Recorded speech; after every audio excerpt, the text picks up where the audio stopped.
Olá amigos, sejam bem-vindos a mais um vídeo do meu canal. Eu sou o Lucas Knight e já começo esse vídeo desejando todos os meus sentimentos aos torcedores do Vasco, principalmente meu irmão. E assim, ao Álvaro Pacheco também, que maneira de estrear pelo clube, né? Um ótimo técnico, fez um trabalho incrível no Vitória de Guimarães. O time ficou próximo do Porto e do Braga no Campeonato Português.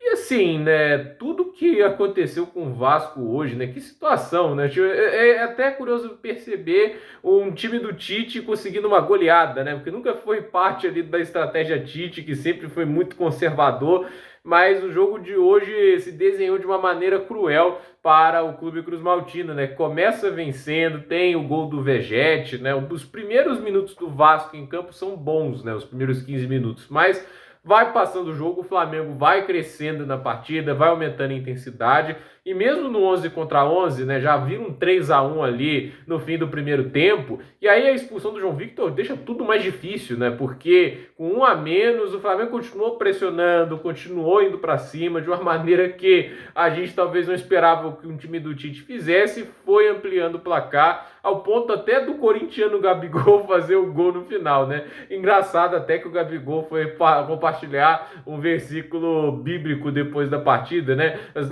tem uma instituição que eu fico muito revoltado, né? É os cristãos de Instagram, né? Tipo, porque eles vão lá postar um versículo bíblico, né? Ali depois do jogo, falar da fé em Deus, e na vida real a gente sabe como esses caras trabalham, né? O Gabigol foi pego em cassino clandestino, se escondeu debaixo da mesa da polícia, né? E do Alexandre Frota também, né? Porque essa situação aí é até difícil de esquecer. Mas a questão lá é que ele até colocou o versículo de Coríntios, que em inglês é Corinthians, inclusive, né?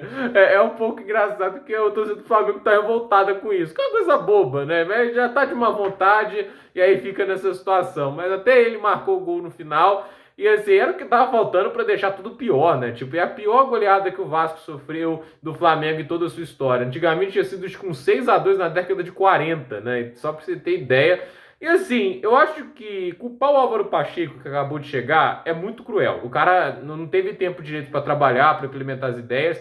A culpa é da diretoria, né? Porque eu acho que a pior coisa, além, essa é a pior coisa que ter um elenco ruim, né? Pior do que isso, é ter muito dinheiro para gastar e piorar o time. O elenco do Vasco nessa temporada possivelmente é pior do que o da temporada passada. A gente tem ali ainda bons jogadores contratados no meio do ano, que é o caso do Vegete, do Payet, né? Eles melhoraram bastante o Vasco, mas ainda há muitos buracos no elenco. E assim, tiveram toda pré-temporada, todo estadual para reforçar a equipe, né? E fizeram um trabalho pouco, gastaram muito dinheiro. O trabalho do Alexandre Matos, gente, tinha que parar no tribunal de raia. Isso é terrorismo financeiro, entende? Como é que pode um cara gastar tanto dinheiro em jogador que não agrega em nada? É tipo, muito dinheiro foi investido no Vasco nesta temporada em termos de transferências para vir um nada de retorno. É impressionante isso. E eu acho que é tão impressionante você ver a média dos jogadores, jogadores que já beiram quase os 30 anos de idade, que assim, já chegaram possivelmente a seu auge e não são um auge muito alto, entende, né? Não é muito jovem, mas não é aquele veterano produtivo. Eu não entendo a régua de transferências que foi colocada. Eu acho que aquele negócio do Alexandre Matos lá, porque a 777 vetava transferências, eu me recuso a acreditar que seja tão incompetente assim, que alguém seja tão descolado da realidade, né? Para vetar algumas transferências, como é o caso do Vieto, né? Porque não faz sentido, porque o Vegete e o Payet, que são muito mais veteranos que, por exemplo, o Vieto, vieram, entende? E assim, só aceitaram esses tipos de jogadores, né? Não faz sentido, né? O Alexandre Matos fez um trabalho ruim também, né? Eu acho que pode ter culpa da 777, sem dúvida, é uma péssima SAF, mas é assustador, né? E o Vasco começa de novo muito mal um Brasileirão, e a esperança da torcida de que o ano passado teve lá o trabalho do Ramon Dias, né? Conseguiu tirar o time daquela situação de zona de rebaixamento na última rodada, o time manteve-se na Série A. Aí a gente tinha uma impressão de que, com uma boa janela de transferências, um bom técnico que o Vasco tinha, eles iam lutar ali no meio de tabela para cima, não iam lutar contra o rebaixamento. Essa é uma ilusão que facilmente é quebrada, e eles vão ter aí que lidar aí com um time que vai trabalhando com um novo técnico, mostrou muita qualidade lá no Vitória de Guimarães, mas teve uma estreia dura que se desenhou da pior maneira possível. Não acho também que é motivo para abandonar o cara, para pedir demissão, o cara acabou de chegar. Eu acho que ele merece algumas rodadas de crédito para ver o que ele vai conseguir fazer. Tomara que tenha sucesso. Eu gosto muito do Álvaro Pacheco, o trabalho que ele fez lá no Vitória de Guimarães, e acredito que ele tem condições de ser bem sucedido. É só olhar o Botafogo, começou mal com o Arthur Jorge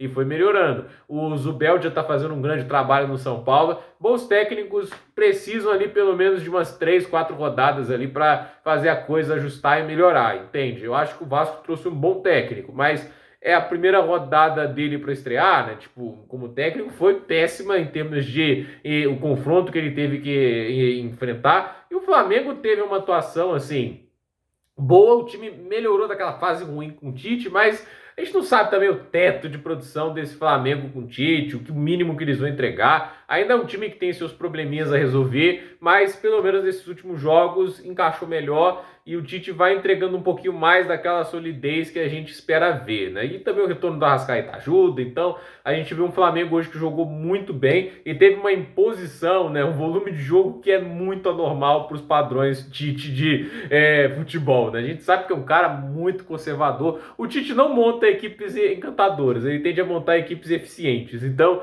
vamos ver se mantém também. Não dá para ter tanta confiança porque foi uma montanha-russa, né? Há pouco tempo atrás o Flamengo do Tite estava jogando um futebol bem podre, mas pelo menos agora nesses últimos jogos parece estar melhor e corrigindo o curso. Então, a ver o que vai acontecer também. Então, gente, por esse vídeo é isso. Dúvida nos comentários, deixe seu like, se inscreva no canal, compartilhe esse vídeo e até o próximo vídeo.